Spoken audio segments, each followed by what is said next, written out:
नमस्कार, आप देख रहे हैं खबर दृष्टिकोण चैनल और मैं हूं आपके साथ पल्लवी। खबर राजधानी लखनऊ से है, जहां उत्तर प्रदेश लोक निर्माण विभाग मिनिस्ट्रियल एसोसिएशन के 41वें महाअधिवेशन में चुनाव संपन्न हो गए हैं। चुनाव जीतने के बाद पद्मनाथ त्रिवेदी को अध्यक्ष चुना गया। इस मौके पर उन्होंने साथियों का आभार जताया और संगठन के लिए निस्वार्थ भाव से काम करने का वादा किया।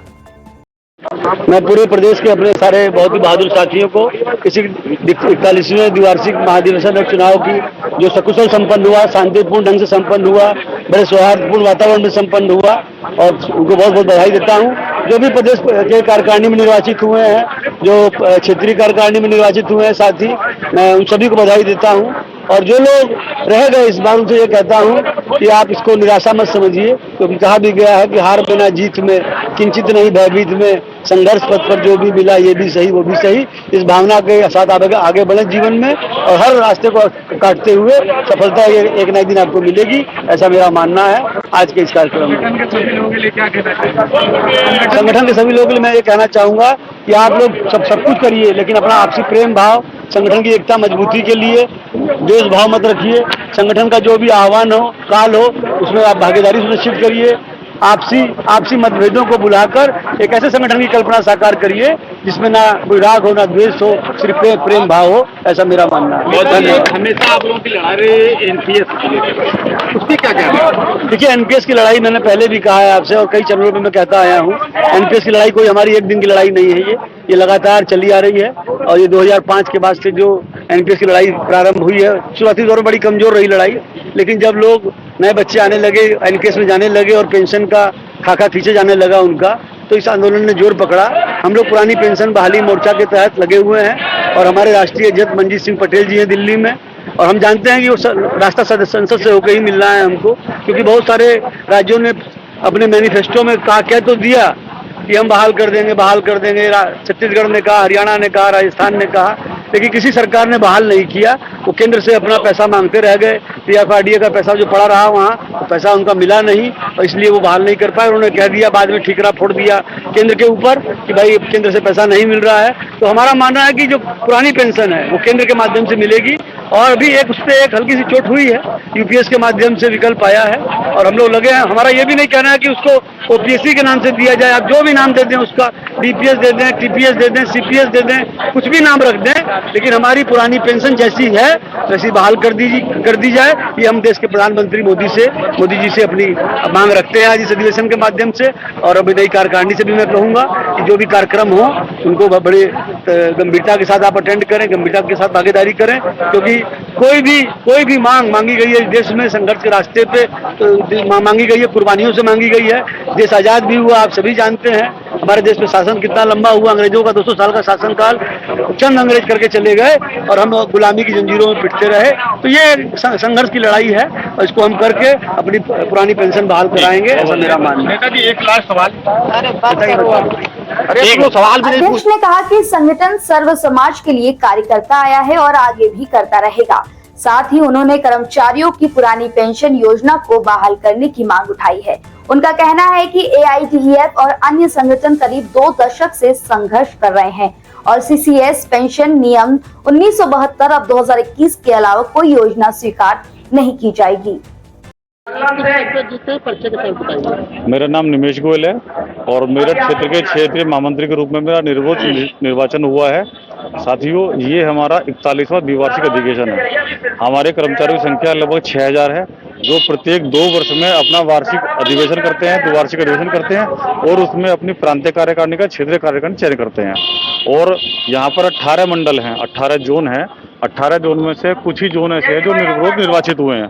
आप हमारे क्षेत्रीय अध्यक्ष गंगाराम जी हैं, आप भी निर्वाचित हुए हैं। हम लोग क्या करते हैं, मेरठ जोन के लोग अधिवेशन से पूर्व संध्या पर एकत्रित होते हैं। हमारे मेरठ जोन के अंतर्गत 6 जिले आते हैं, नोएडा, गाजियाबाद, बुलंदशहर, बागपत, हापुड़, मेरठ, ये सब जिले आते हैं और इन जिलों के सारे हम कर्मचारी बैठते हैं और एक मजबूत नेतृत्व, हमारा जो अपना पक्ष कर्मचारियों का मजबूती के साथ अधिकारियों के समक्ष रख सके और कर्मचारियों की समस्याओं का समाधान करा सके, ऐसा नेतृत्व हम लोग चाहते हैं। और उन लोग जो बीच में चयन करके आते हैं उनका हम लोग निर्वाचन करते हैं। जिस तरह से आपके कर्मचारी आप लोगों के ऊपर भरोसा जीता है, इस साल भी क्या अब तक कुछ चुनौतियां और बाकी रहेगी जिसको आप पूरा करेंगे? कर्मचारियों ने जो भरोसा हम दोनों पर जताया है, ये लगभग 8 वर्षों से हम लोग इसी पद पर हैं और पिछले 8 वर्षों से निरंतर जो भी कर्मचारी की समस्या रही है उनको उचित पटल पर रखकर उनका समाधान करा गया, चाहे वो स्थानांतरण पॉलिसी हो, एसीपी की समस्या हो, चिकित्सा सुविधा की समस्या हो या पुरानी पेंशन बहाली की मांग हो।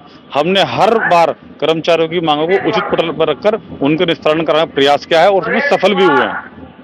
हमारे चैनल की मदद से अपने कर्मचारियों को क्या कहना चाहेंगे जिन्होंने आपको भेजा? मैं अपने कर्मचारियों को कहना चाहता हूँ, जिस प्रकार से मेरठ क्षेत्र के सभी कर्मचारी निर्विरोध तरीके से अपने नेतृत्व का चयन करते हैं, मैं और मंडल के प्रदेश के सभी कर्मचारियों से अपील करता हूँ कि वो भी चुनाव के समय आपस में बैठें, सहमति बनाएं और एक मजबूत नेतृत्व कर्मचारियों का चयन करें ताकि कर्मचारियों की समस्याओं का समाधान समय से हो सके। ठीक है भैया।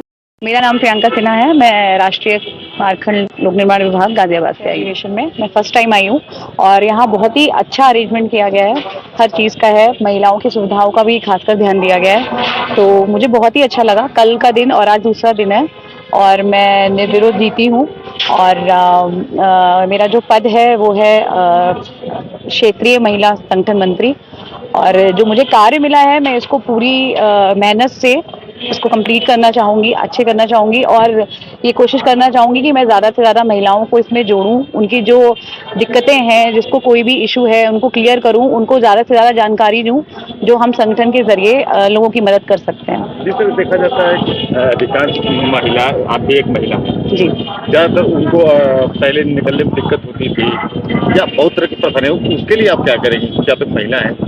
नहीं देखिए, अगर पर्सनली बोलूँ तो इसमें फैमिली का बहुत सपोर्ट होता है। अगर फैमिली सपोर्ट नहीं करती तो यहाँ तक नहीं, बहुत मुश्किल होता हमारे लिए। हाँ, लेकिन इसके लिए आपको खुद एक कदम उठाना पड़ेगा। अगर आप एक कदम उठाएंगे तो आपके जो ऑफिस के लोग हैं, जो घर के लोग हैं, वो भी आपकी हेल्प करेंगे। तो सबसे पहला स्टेप तो महिला को खुद से ही लेना होगा। आपको अपने में कॉन्फिडेंस रखना होगा कि आप इस लाइन में आ सकते हो और ये बहुत अच्छी बात है कि अगर कोई एक पर्सन आएगा वो बाकी सबके लिए एग्जाम्पल होगा और जो आपको कार्य मिला है उसको बहुत ही अच्छे से सेट करना होगा ताकि लोग और इससे प्रोत्साहित हों और पार्टिसिपेट करें। एक बार पूरा परिचय दे दीजिए। मेरा नाम आपके ऊपर लोगों को विश्वास होता है। जी बिल्कुल, मैं उनकी बहुत आभारी हूँ, अपनी पूरी मेरठ मंडल टीम की। उन्होंने मेरे ऊपर इतना विश्वास किया और मैं कोशिश करूँगी कि मैं उनकी उम्मीदों पे खरी उतरूँ। मैं अपना पूरा 100% दूंगी।